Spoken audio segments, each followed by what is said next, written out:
مسؤلین وایي په یادو پروژو کې کانالونه، ذخیروي حوضونه او استنادي دیوالونه شامل دي چې د کلیو پراختیا ریاست په چوکاټ کې د پاملرنې نړیوالې موسسې خوا د $119,000 په لګښت پلي کیږي. دوی زیاتوي د پروژو څخه مهال پر مهال څارنه کوي څو په ښه کیفیت سره بشپړې شي.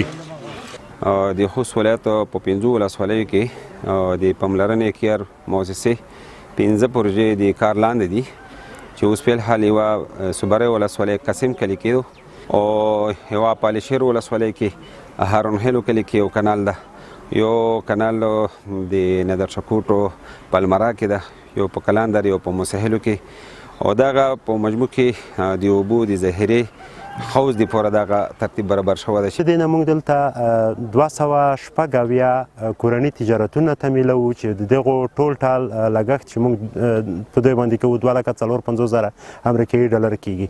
نو دا په ټوله کې د خوست لپاره یو ښه پروګرام ده. د خلکو کورنی اقتصاد یا د کورني انکم هغه منابع چې کومې دي دغه منابع لوړوي. په دغو پروژو کې 1500 نفر لپاره د کار زمینه مساعده شوې ده چې ټول ټال 8,000 کاري ورځې ایجادوي. دغه پروژو ټوټل لګښت د موادو او د مزدورانو $1,09,000 امریکایي ډالر کیږي. سیمهوال وایي چې د یادو پروژو په بشپړېدو سره به د دوی زراعت په برخه کې لا پراختیا او پرمختیا رامنځته شي او هم به یې کرکیله لا وده ومومي. دا کله ډېر زراعتي ځمکې لري، ښې ځمکې لري، نو د ځمکې په کتو سره موږ ته ډېره پیدا وکړلی دی شي.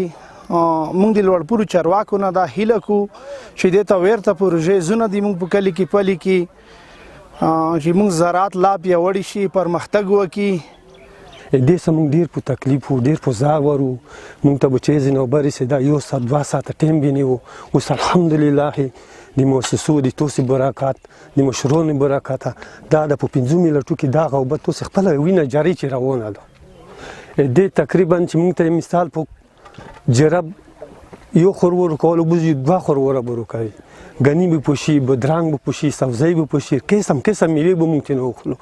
یادې پروژې د خوست په ندرشاکوټ، مزاخیلو، قلندر، علیشیر او صبرۍ ولسوالیو کې د $119,000 په لګښت پلي کیږي چې د زرګونه هکټاره کرنیزې ځمکې د خړوبولو ترڅنګ به د سیمې له 3,000 زیاتې کورنۍ ګټه ترلاسه کړي.